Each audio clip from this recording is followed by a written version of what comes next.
Бул өтө өкүнүчтүү цифралар. Өзүңүздөр карасаңыздар, бул жерде ушул ДУНКтун да представители отурат. Сиздерди да жөндөн жөн эле чакырган жокпуз. Эмне үчүн? Сиз азыр уккандай, ушул Нацстатком баса белгилеп кетти. Ошондо бир гана 22 жылда 35 миң бала атасы жок деген ушул төрөт күбөлүгүн алды. Ошондо бул деген өтө чоң көйгөй бүгүнкү учурда биздин коомчулукта. Анан өзүңүздөр ойлоп көрсөңүздөр, эгерде бүгүнкү күндө алиментке бергендердин саны болгону 47 миңге жетсе, жылда 12.500 ажырашуулар катталса, ошондо бүгүнкү күндө только официалдуу түрдө 100 миңдей бала алиментти 100 миңден ашуун бала официалдуу түрдө алимент ала албай жатышат. Бирок ошол эле учурда 35 миң бала бир эле жылда атасы жок деген ушул мындай факт менен төрөлүп атат деп айтсак болот да. Бул өтө өкүнүчтүү нерсе. Бизде Кыргызстанда кандай ушул көрсөткүчтөргө баратабыз? Анан ушул алимент төлөө маселесин дагы эмне үчүн ДУНК чакырылды бүгүнкү күндө? Анткени өзүңүздөр билесиздер, бүгүнкү учурда ушул чындап эле никеси жок, бирок ушул никеси жок болгон параларда дагы атасы сөзсүз түрдө жазылат да, туурабы? Ушул төрөт күбөлүгүндө, туурабы? А бирок жазылбагандардын саны эмне болуп баратат?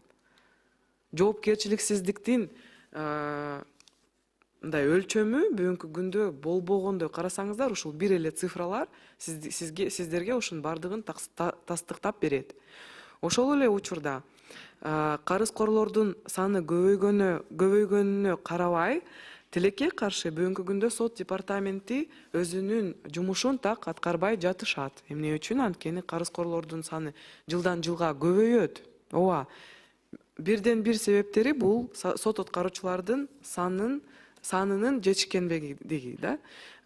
Ушул сот аткаруучулар жетишпей жатат. Алардын мойнунда дагы алименттен сырткары көптөгөн жумуштар бар. Бирок сот аткаруучулардын саны көбөйбөй жатат.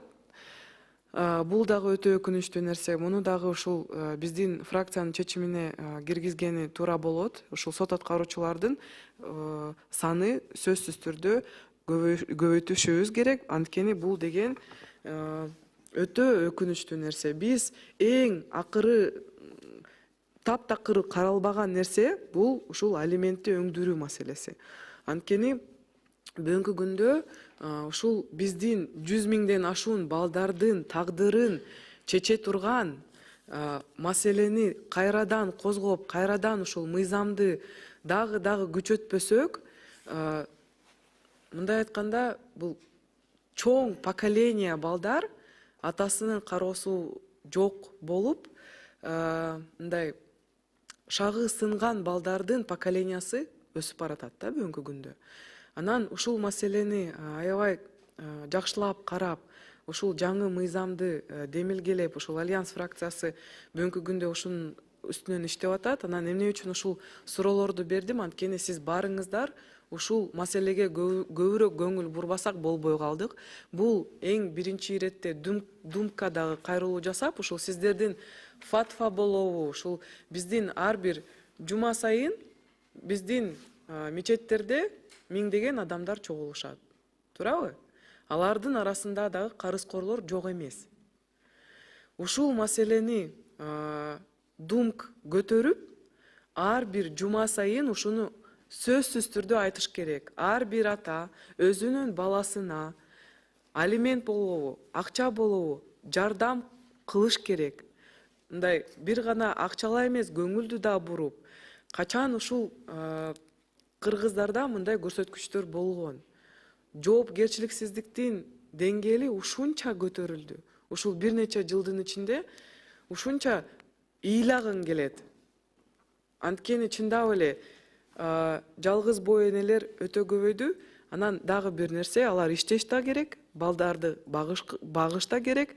Өздөрү мындай бага ачылбаган нерсени айтпай деле коеюн, бирок ошол эле учурда балдардын жашоосуна өтө чоң мындай терс көрсөткүчтөргө алып келип атат да.